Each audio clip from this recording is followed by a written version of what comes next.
नमस्कार बंधुभगिनींनो आणि मित्रमंडळी. 18 ऑक्टोबरला यापूर्वीचा व्हिडिओ केलेला होता. महाभारत युद्धाची पूर्वपीठिका आपण पाहत आहोत. मागच्या व्हिडिओमध्ये आपण पांडव सैन्याच्या संदर्भातली माहिती घेतली.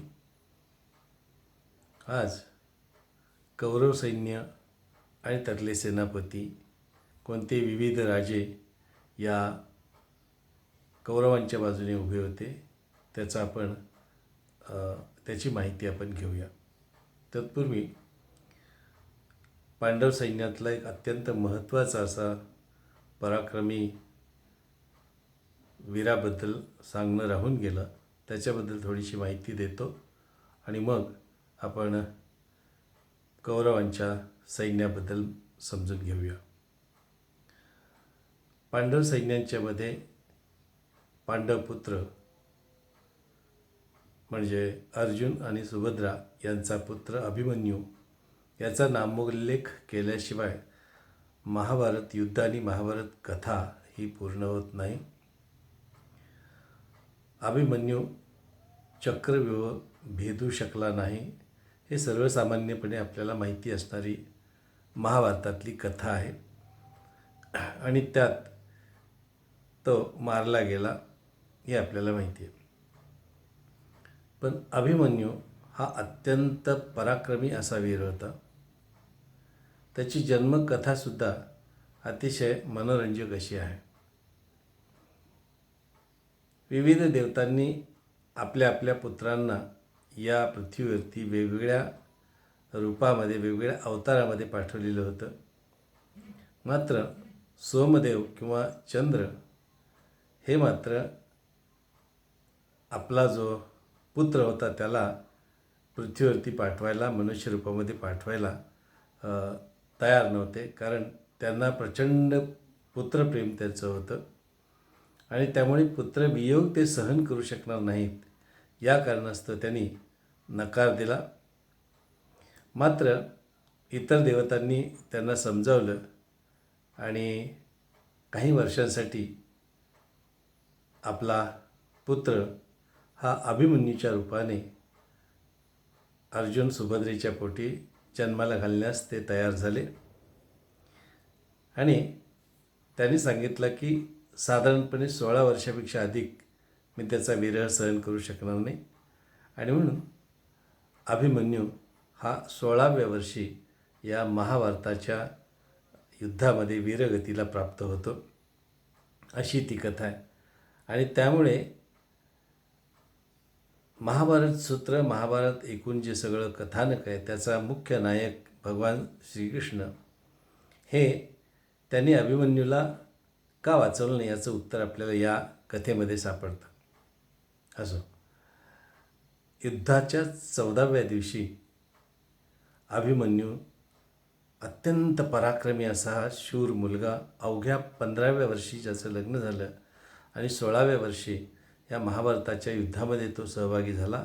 चक्रव्यूह भेदला त्याने आणि परत येणं त्याला माहिती नव्हतं, कारण त्याची पुन्हा एक कथा अशी आहे.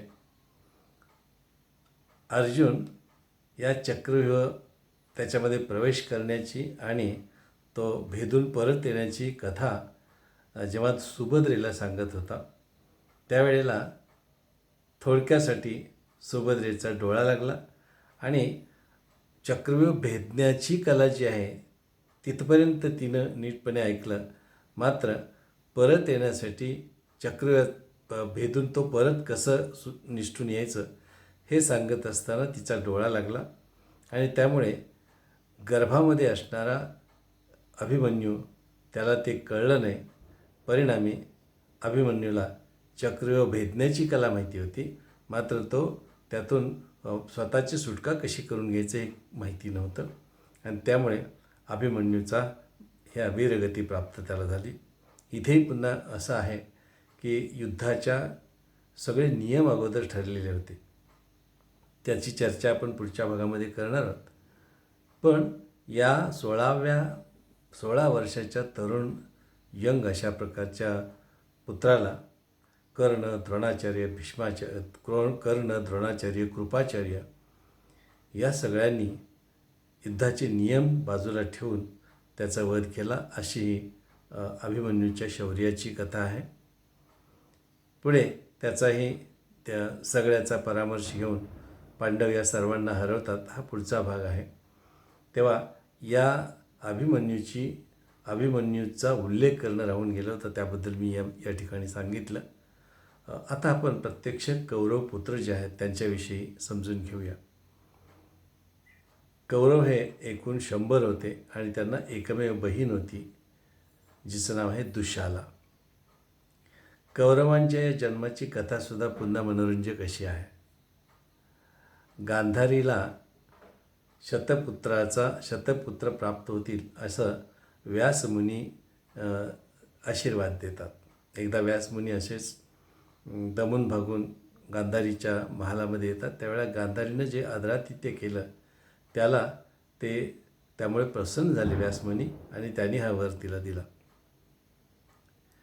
पुढच्या कालावधीमध्ये सुमारे 2 वर्षापर्यंत तिला गर्भवती झाली ती गांधारी. पण 2 वर्ष होऊन गेली तरीसुद्धा काही पुत्रप्राप्ती होईना किंवा त्याचं मूल होईना. आणि त्याच वेळेला कुंतीला पुत्र झाल्याची बातमी तिला कळली. त्यामुळे काहीशा मत्सर भावनेनं तिनं स्वतःच्याच पोटावरती काहीतरी मारून घेतलं, अशी कथा आहे. आणि त्यामुळे तिचा गर्भपात झाला. पुन्हा हे मोठं संकट आल्यामुळे पुन्हा गांधारीने व्यासमुनींची याचना केली. व्यासमुनी हजर झाले आणि त्यांनी तो जो गर्भाचा गोळा होता, मांसाचा गोळा जो होता, त्या मांसाच्या गोळ्याचे 100 भाग केले आणि आणखीन एक असा 101 भाग केले. आणि हे 100 आणि 101 भाग काही कुंडांमध्ये ठेवले. त्याच्यावरती काही विशिष्ट प्रक्रिया केली आणि काही दिवसांनी, म्हणजे पूर्ण जेव्हा त्या कुंडामधल्या गर्भाच्या तुकड्यांची वाढ झाली, त्यावेळेला हे 100 कौरव आणि त्यांची एकमेव अशी बहीण, जिचं नाव दुशाला आहे, यांचा जन्म झाला. आता इथं थोडासा वैज्ञानिक भाग जरासा बघूया आपण. आपल्याला अर्थातच ही अशक्य कोटीतली किंवा काहीतरी भाकड कथा आहे, अतिरंजित कथा आहे असं वाटतं.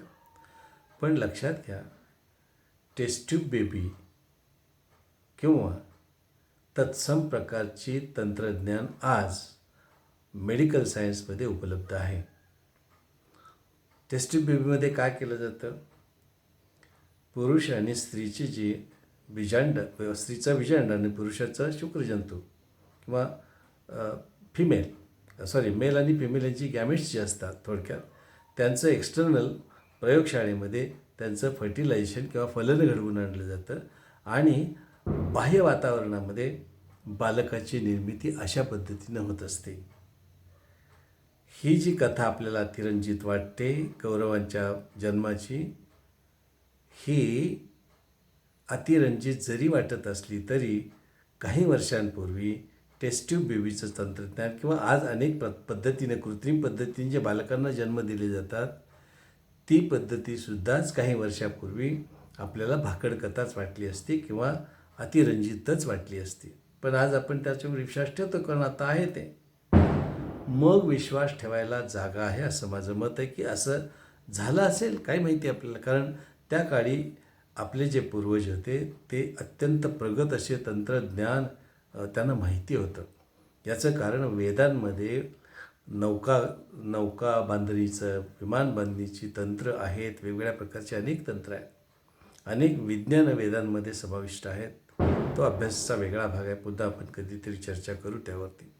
पण ही कथा जरी आता म्हटल्याप्रमाणे अतिरंजित वाटत असली तरी आजच्या वैज्ञानिक प्रगतीच्या पार्श्वभूमीवरती का विश्वास ठेवू नये असा एक प्रश्नचिन्ह मी तुमच्यासमोर निर्माण करतो. विश्वास ठेवणं न ठेवणं आपल्या हातात आहे. असो, तर असे हे 100 पुत्र आणि 1 कन्या या गांधारीच्या पोटी जन्माला येतात. आता आपण एक बघूया. 100 पुत्रांची नावं आहेत आपल्याकडे सगळे.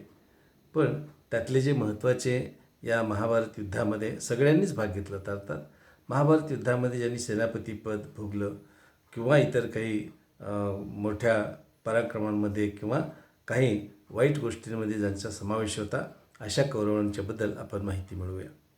आपल्या सगळ्यांना माहिती आहे की महाभारत युद्ध हेच मुळी धृतराष्ट्राची अतिमहत्त्वाकांक्षा, त्याचा सगळ्यात ज्येष्ठ मुलगा दुर्योधन हा कपटी, दुष्ट, अधर्मी, अन्यायी अशा प्रकारच्या वृत्तीचा होता आणि त्याला त्याची ती महत्त्वाकांक्षा अशा काही कारणांच्यामुळे महाभारत युद्ध घडलं. तर जेव्हा या कुंडातून बालकांचा जन्म झाला, त्यातला सगळ्यात अगोदर दुर्योधन जन्माला आला. दुर्योधनाचं मूळ नाव सुयोधन असं होतं. पण त्याचं नाव दुर्योधन कसं पडलं? कारण त्याच्याकडे 1000 माणसांची शक्ती होती असा उल्लेख आहे आणि त्यामुळे तो अतिशय बलवान आणि पराक्रमी असा हा वीर योद्धा कौरवांचा होता. आणि त्यामुळे ज्याला युद्धामध्ये हरवलं जाणार नाही म्हणून दुर्योधन असं त्याचं नाव पडलं. गदा हे त्याचं हत्यार होतं. ही गदा दुर्योधनाचे गुरु बलराम यांनी त्याला दिलेली होती. तर अशा प्रकारचा दुर्योधन हा एक महत्त्वाचा योद्धा या संपूर्ण महाभारत युद्धाला कारणीभूत असणारा असा हा एक वीर आहे. त्याच्यानंतर जन्माला आलेला दुःशासन, दुर्योधनानंतरचा दुसरा पुत्र जो आला तो म्हणजे हा दुःशासन. द्रौपदीच्या वस्त्रहरणाचा जो प्रसंग आहे महाभारतातला, अतिशय लाजिरवाणा आणि स्त्रीच्या स्त्रीच्या आयुष्याला काळिमा फासणारा असा जो प्रसंग आहे, त्या प्रसंगामध्ये ज्याने हे पापकृत्य केलं, तिच्या साडीला हात घालून साडी फेडण्याचा जो प्रयत्न केला, वस्त्रहरण ज्याला म्हणतात, तर तो कृत्य करणारा हा दुःशासन पुढे भीमाने त्याचे हात तोडून टाकले आणि त्याची छाती फाडून त्याचं रक्तप्राशन केलं, अशी पुढे कथा आहे. तर हा दुसरा वीर होता. त्याच्यानंतर जयद्रथ हा धृतराष्ट्राचा जावई, म्हणजे दुष्याला जी एकमेव कन्या होती त्या दुष्यालेचा हा पती. सिंध प्रांत जो आहे त्यावेळच्या इतिहासामध्ये किंवा महाभारतामध्ये सिंधू देश असं त्याचा नामोल्लेख आहे. तर सिंधू देश म्हणजे आजचा जो सिंध प्रांत आहे, जो आज पाकिस्तानमध्ये आहे, तर ज्याचा आपल्या राष्ट्रगीतामध्ये सुद्धा सिंध प्रांत म्हणून उल्लेख आहे, तर त्या देशीचा हा राजा होता. अर्जुनाच्या हातून याने याचा वध पुढच्या याच्यामध्ये झालेला आहे. आता याचीसुद्धा एक काळकृत्य या जयद्रथाच्या नावावरती आहे. पांडव जेव्हा वनवासामध्ये होते त्यावेळेला द्रौपदी आणि तिचे वृद्ध गुरुदेव ते दोघेच फक्त आणि काही लोक त्या आश्रमामध्ये होते. आणि ते असताना तिथून जयद्रथ आणि त्याचे सैनिक चाललेले होते. त्यांनी या द्रौपदीला आपल्या रथामध्ये बसून पळवून नेलं. जेव्हा ही बातमी पांडवांना कळली त्यावेळी पांडवांनी त्याचा पाठलाग केला आणि त्याला शोधून काढलं, त्याला ओढत पकडत आणलं आणि त्याच्या केसांना धरून ओढून त्याला खूप मारलं. ही कथा आहे. पण त्याची पत्नी दुशाला, अर्थात ही पांडवांची सुद्धा चुलत बहीण लागणार होती, तिला विधवा पण येईल आणि आपले चुलती एका अर्थाने आईच गांधारी ही नाराज होईल म्हणून पुन्हा त्याला जीवदान दिलं, अशी जयद्रथाची ही कथा आहे. पुढे शकुनी मामा या अर्थाने, या नामोल्लेखाने त्याचा महाभारतामध्ये आपण अभ्यास केला. इव्हन महाभारत सिरियलमध्ये त्याचं आपण पात्र पाहिलेलं असेल. तर हा गांधारीचा भाऊ, गांधार देशाचा हा नरेश होता किंवा राजा होता. गांधार देश म्हणजे आजचा अफगाणिस्तानमध्ये असणारा भाग होता. तर ह्या गांधारीचा भाऊ हा शकुनी मामा, म्हणजे कौरवांचा मामा म्हणून शकुनी मामा असं त्याचं नाव. तो पराक्रमी होताच, अतिशय कपटी, धूर्त आणि द्यूत नावाचा जो खेळ होता त्या काळी, त्या द्यूतामध्ये अतिशय एक्सपर्ट असणारा, पारंगत असणारा अशा प्रकारचा ही एक व्यक्ती होती. आणि त्यांनी महाभारत घडण्याच्या अगोदर पांडवांना हरवण्यासाठी ज्या अनेक क्लुप्त्या केलेल्या होत्या, त्याच्यामध्ये त्यांनी युधिष्ठिराला ह्या द्यूतामध्ये हरवलं आणि सगळ्या गोष्टी पणाला लावण्यासाठी बाध्य केलं त्याला. आपले राज्य, भाऊ, पत्नी हे सगळे हरवून युधिष्ठिर बसला आणि युधिष्ठिराला वनवास भोगावा लागला, किंवा हे पांडवांना वनवास भोगावा लागला, अशी ती कथा आहे. तर या सगळ्याचं कारण असणारा हा शकुनी मामा हा अत्यंत धुरंधर अशा प्रकारचा कपटी आणि धूर्त माणूस म्हणून इतिहासामध्ये किंवा याच्यामध्ये आपल्या पुराणामध्ये प्रसिद्ध आहे. तो पांडवांचा अतिशय द्वेष करायचा, मत्सर करायचा. आपल्या भाच्यांना सगळं राज्य मिळावं ही त्याची एक महत्त्वाकांक्षा होती. आता आणखीन एक अत्यंत महत्त्वाचं कॅरेक्टर किंवा महत्त्वाची व्यक्तिरेखा आपण बघूया, ज्यांचं नाव आहे भीष्म पितामह. भीष्म ही त्यांची पदवी आहे. त्याला भीष्म प्रतिज्ञा असं म्हटलं जातं. त्यांचं मूळ नाव आहे देवव्रत किंवा गंगापुत्र. तर हे जे भीष्म आहेत, त्यांनी आपल्या वडिलांच्या विवाहासाठी म्हणून स्वतः आजन्म ब्रह्मचर्य पत्करण्याची प्रतिज्ञा केलेली होती. त्याची थोडक्यात कथा अशी आहे की त्यांचे वडील, भीष्माचे वडील शंतनू आणि त्यांना आवडलेली मत्स्यकन्या जिचं नाव आहे सत्यवती. तर या सत्यवतीशी विवाह करण्याची शंतनू राजाची इच्छा असते. पण सत्यवतीचे पिताश्री एका अटीवरती तिला त्यांची पत्नी म्हणून देण्यास तयार झाले. ती अट अशी होती की या सत्यवतीचे जे पुत्र आहेत तेच हस्तिनापूरच्या राज्याची गादी चालवतील किंवा त्यांनाच राज्य मिळालं पाहिजे, तर मी शंतनू राजाला आपली मुलगी देईन, ही अट त्याची होती. भीष्मांनी सत्यवतीच्या वडिलांना वचन दिलं की मी आजन्म ब्रह्मचारी राहीन, म्हणजे माझी मुलं जन्मालाच येणार नाहीत, ज्याच्यामुळे शंतनूंना जे होतील मुलं त्यांनाच पुढे राज्याचा कारभार करता येईल. या दृष्टीने त्यांनी भीष्म प्रतिज्ञा केली आणि म्हणून त्यांना भीष्म प्रतिज्ञा केल्यामुळे, अशीही प्रतिज्ञा केल्यामुळे त्यांना भीष्म प्रतिज्ञा हा शब्दोल्लेख त्यांच्या नावाने केला जातो आणि ते नाव त्यांना पदवी त्यामुळे मिळालेली होती. कौरव सेनेचे प्रमुख सेनापतीपद भीष्मांकडे होतं. भीष्म हे इच्छामरणी होते, म्हणजे त्यांना इच्छेनुसारच मरण येऊ शकत होतं. शंतनूंनी, त्याचे वडील, भीष्मांचे वडील शंतनूंनी त्याला वर दिलेलं असतं की तुझी इच्छा असेल तेव्हाच तुला मरण प्राप्त होईल. हा एक वर त्यांचा प्राप्त झालेला असतो त्यांना वडिलांकडनं, आणि त्यामुळे ते इच्छा मरणी होते. पुढे आहे कर्ण. इतिहास किंवा पुराणामध्ये दानशूरपणाचं जे उदाहरण दिलं जातं त्याच्यामध्ये आपल्याला माहिती आहे, कर्णालाच दानशूर कर्ण दानशूर अशी पदवी त्यांना लागलेली आहे. कर्ण हा दानशूर होता. दुर्योधनाचा पट्ट मित्र असा होता.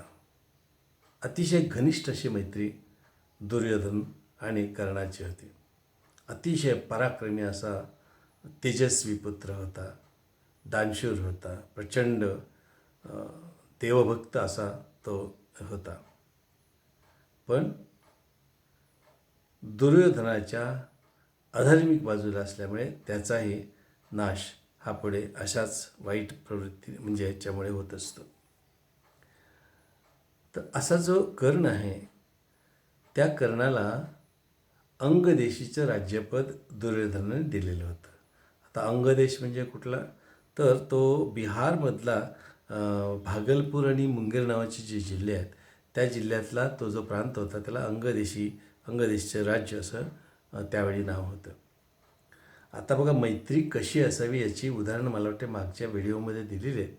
तर त्याच्यामध्ये जसं कृष्ण आणि पांडव यांची मैत्री होती किंवा कृष्ण अर्जुन जशी मैत्री होती तशी दुर्योधन आणि कर्ण ही सुद्धा मैत्री होती. जरी असत्याच्या अधर्माच्या बाजूची जरी मैत्री दिसत असली तरी कर्णाने दुर्योधनाची मैत्री शेवटपर्यंत पाळली. त्याचा थोडक्यात हे असं आहे, अर्जुनाला मारण्यासाठी जी शक्ती किंवा जे शस्त्र कर्णाने ठेवलेलं होतं ते शस्त्र दुसऱ्या एका वीरावरती चालवण्यासाठी ह्याने आज्ञा केली, दुर्योधनाने आज्ञा केली. आणि त्याच्या इच्छेनुसार तो सांगत होता, नको हे मी शस्त्र वापरत नाही आत्ताच, कारण मला त्या अर्जुनासाठी हे करायचं आहे. पण तसं न करता केवळ दुर्योधनाची इच्छा म्हणून कर्णाला आपला निर्णय बदलावा लागतो आणि ते शस्त्र वापरावं लागतं. पुढे कर्ण ही हत्या करण्याच्या हातून गेल्यामुळे अर्जुन आणि कृष्णाला या कर्णाला मारणं सोपं गेलं पुढच्या भागामध्ये. तर अशी कर्णाची कथा आहे. पुढे कौरवांच्या बाजूने कौरव आणि पांडवांचे 2 गुरुसुद्धा लढत होते. एक आहेत कृपाचार्य आणि दुसरे आहेत द्रोणाचार्य. कृपाचार्य हे आद्य गुरु ह्या कौरव पांडवांचे होते, ज्यांनी कौरवांना आणि पांडवांना दोघांनाही युद्धाचं शिक्षण दिलं, दोघांनाही सर्व प्रकारचं शिक्षण दिलं. ही या कृपाचार्यांची कथा आहे. कृपाचार्य किंवा द्रोणाचार्य दोघेही अत्यंत पराक्रमी असे होते.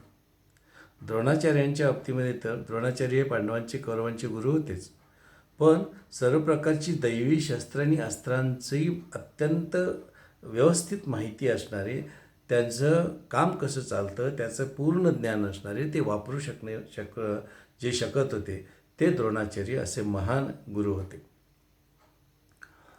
महाभारत युद्धामध्ये 11 ते 15 हा महाभारत युद्ध एकूण 18 दिवस चाललं. त्यातला 11वा दिवस ते 15वा दिवस, 11, 12, 13, 14 आणि 15 हे 5 दिवसांसाठी द्रोणाचार्यांना या कौरव सेनेचं सेनापतीपद मिळालेलं होतं. आणि त्या काळामध्ये द्रोणाचार्यांनी प्रचंड असा पांडव सेनेचा संहार केला. आणि त्याच्यामध्ये एक कथा अशी आहे की द्रोणाचार्य हे पांडवांना सहजपणे शरण येतील किंवा सहजपणे आवरतील अशी अवस्था नव्हती. आता काय करायचं, तर कृष्णलीला आपल्याला सगळ्यांना माहितीच आहे. कृष्णांना हे माहिती होते की त्यांचा जो द्रोणाचार्याचा जो पुत्र आहे तो पुत्र म्हणजे अश्वत्थामा. अश्वत्थाम्यावरती द्रोणाचार्यांचा प्रचंड जीव होता हे आपल्याला माहिती आहे. अर्थातच पुत्रावरती पित्याचं जीव असणं यात काही वावगं नाही का वेगळं नाही आहे. तर अश्वत्थामा हा सुद्धा अतिशय पराक्रमी असा वीर होता. तोही कौरवांच्या बाजूने त्या लढाईमध्ये लढत होता, महाभारत युद्धामध्ये. मग कृष्णाने भीमाला आज्ञा केली की त्या सैन्यामध्ये असणारं जे हत्ती दळ होतं त्यामध्ये एक अश्वत्थामा नावाचा हत्ती होता. भीमाने अश्वत्थामा नावाच्या हत्तीला मारावं अशी आज्ञा कृष्णाने केली आणि त्यानुसार भीमाने अश्वत्थामा हत्तीला मारलं. आणि सैन्यामध्ये एक आवई उठवली किंवा अशी एक अफवा पसरवली की अश्वत्थामा मेला. ही बातमी द्रोणाचार्यापर्यंत पोहोचली. द्रोणाचार्यांना प्रचंड धक्का बसला. त्यांना वाटलं की आपला पुत्र या लढाईमध्ये कामी आला का, आपल्या पुत्राचा वध झाला की काय, यामुळे ते अतिशय खचले. पण ती बातमी खरी आहे की खोटी आहे हे समजण्यासाठी योग्य व्यक्ती म्हणजे पांडवांचा जो सगळ्यात ज्येष्ठ बंधू युधिष्ठिर होते, तेच खरं सांगू शकतील. म्हणून ते द्रोणाचार्य युधिष्ठिरापर्यंत गेले आणि युधिष्ठिरांना विचारलं की काय रे बाबा, खरंच अश्वत्थामा मेला का, अश्वत्थाम्याचा वध झाला का?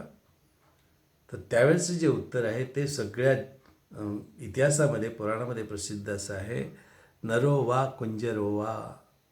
नर म्हणजे माणूस, कुंजर म्हणजे हत्ती. हत्ती का माणूस हे माहिती नाही, पण अश्वत्थामा मेला असं त्या युधिष्ठिरांनी सांगितलं. आणि ह्या संभ्रमित अवस्थेमध्ये द्रोणाचार्यांना त्यांनी शस्त्र हाती टाकलं आणि त्याचा या संधीचा फायदा घेऊन द्रोणाचार्यांचा वध हा पांडवांकडनं या युद्धामध्ये होत असतो. आत्ताच सांगितल्याप्रमाणे अश्वत्थामा हा द्रोणाचार्यांचा पुत्र होता. महादेवाचं वरदान या पुत्राला लाभलेलं. द्रोणाचार्यांनी महादेवाची भक्ती केल्यानंतर महादेव प्रसन्न झाले आणि त्यांनी अश्वत्थामासारखा पुत्र त्यांच्या पोटी जन्माला घातला. त्यांचं वैशिष्ट्य काय होतं अश्वत्थाम्याचं, तर त्यांच्या कपाळावरती एक असं रत्न होतं. त्याचं वैशिष्ट्य काय, तर त्या रत्नामुळे अश्वत्थाम्याला तहान, भूक किंवा थकवा काहीही लागत नव्हतं. आणि त्यामुळे युद्धामध्ये हा अश्वत्थामा न थकता न खाता पिता पांडव सैन्य संपवत चाललेलं होतं. पुढे त्याचाही वध पांडवांच्याकडनं केला होता. पुढचा कथेचा भाग आहे.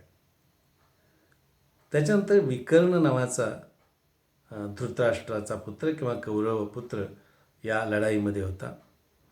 आता गंमत अशी की विकर्णाचा फारसा उल्लेख माहिती नाही आहे, पण विकर्ण हा तिसऱ्या नंबरचा कौरवपुत्र आहे. पहिला दुर्योधन, दुसरा दुःशासन आणि तिसरा हा विकर्ण आहे. विकर्ण कौरवपुत्र असून सुद्धा तो सत्यव्रती होता किंवा सत्य वागणं होतं त्याचं. सत्याच्या बाजूने चालणार होता, धर्माच्या बाजूने चालणार होता. जेव्हा सभेमध्ये द्रौपदीचं वस्त्रहरण करण्यात आलं त्यावेळेला या सगळ्यांना विरोध करणारा एकमेव हा कौरव होता की ज्याने हे चुकीचं घडतं आहे असं सर्वांच्या कानी सगळ्यांना सुनावलेलं होतं. अगदी लढाई नको व्हायला पाहिजे ह्या मताचा असतानासुद्धा दुर्योधनाने त्याचं ऐकलं नाही आणि त्यामुळे नाईलाज म्हणून तो ह्या युद्धामध्ये सहभागी झालेला होता. आणखीन एक योद्धा होता ज्याचं नाव आहे सोमदत्त. सोमदत्त हे भीष्म पितामहांचे एका नात्याने बंधू लागत होते आणि यादव वंशाला ते कट्टर शत्रू मानत होते. पांडवांच्या बाजूने यादव वंशीय काही राजे लढत होते आणि म्हणून त्यांना विरोध करण्यासाठी म्हणून हे कौरवांच्या बाजूने हा सोमदत्त नावाचा राजा लढत होता. आणखीन एक वीर होता ज्याचं नाव भूरिश्रवा. भूरिश्रवा हा आत्ता सांगितलेला जो सोमदत्त होता त्याचा पुत्र आणि पांडवांच्या सेनेमधनं जो सात्यकी नावाचा एक वीर लढत होता त्या सात्यकीचा 14व्या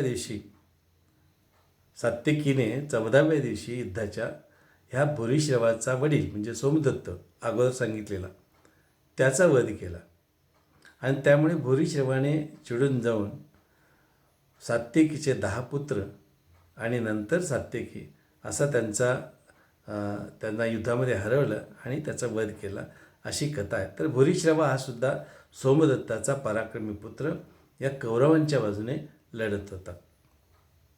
नंतर भगदत्त नावाचा एक वीर होता.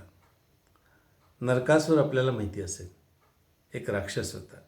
त्या नरकासुराचा हा पुत्र आजचं जे आसाम राज्य आहे त्या आसाम देशीचा तो राजा होता. आता हे जे नरकासुराचा मृत्यू आपल्याला माहिती असेल, नरकासुराचा वध करण्यामुळे मध्ये कृष्णाचा हात होता आणि त्यामुळे कृष्णाला विरोध करण्यासाठी म्हणून हे भगदत्तसारखी राक्षसी वृत्तीची अशा प्रकारची वीर ह्याच्यामध्ये सहभागी झालेली होती. त्यानंतर कृतवर्मा नावाचा एक असा वीर ह्याच्यामध्ये हे होता. हा एक यादववंशी राजा होता आणि तो एक औक्षयणी सैन्याचा सेनापती म्हणून कौरवांच्या बाजूने लढत होता. कशी गंमत असते बघा, यादव वंशाचे राजे काही पांडवांकडनं लढत होते, काही कौरवांकडनं लढत होते. म्हणजे आपसामध्ये असणारी जी भांडणं आहेत ती अशी एकमेकांच्या विरोधात लढून एकमेकांना नेस्तनाबूत करण्याचा इतिहास हा इतका जुना आहे. आता ही काही ठळक वीरांची नावं झाली दोन्ही बाजूने लढणारी. आपल्याला माहिती आहे, पांडवांचं सैन्य हे 7 औक्षणी होतं, कौरवांचं सैन्य हे 11 औक्षणी होतं. एकूण 18 औक्षणी सैन्य या लढाईमध्ये लढले. या लढाईचे पूर्वपीठिकेमध्ये आपल्याला युद्धासाठीचे नियमसुद्धा म्हणजे ठरवले गेलेले होते. युद्ध कधी सुरू करायचं, कधी थांबायचं, कुणी कुणाबरोबर लढायचं, कुणी कुणाबरोबर लढायचं नाही, कुठल्या हत्यारधारी व्यक्तींनी कोणत्या हत्यारधारी व्यक्तीशीच लढणं आवश्यक आहे, असे अनेक नियम त्या काळामध्ये या महाभारत युद्धामध्ये होते. तर त्याचा परामर्श आपण पुढच्या भागामध्ये घेणार आहोत. हे डिटेल्स मी एवढ्यासाठी सांगतो आहे की महाभारत युद्ध हे कसं घडलं, का घडलं, हे सगळं माहिती असणं आवश्यक आहे. अनेकांना या सगळ्या भाकड कथा वाटतात, अतिरंजित कथा वाटतात. पण मी मागच्या काही व्हिडिओजमध्ये सुद्धा उल्लेख केलेले अनेक पुरावे हाती आलेले आहेत. कृष्णाची बुडलेली द्वारका आपल्याला सापडलेली आहे. मागे उल्लेख केल्याप्रमाणे तिथं आता पर्यटन सुरू होईल. पानबडे जातील आणि ते तुम्हाला तिथलं दाखवू शकतील.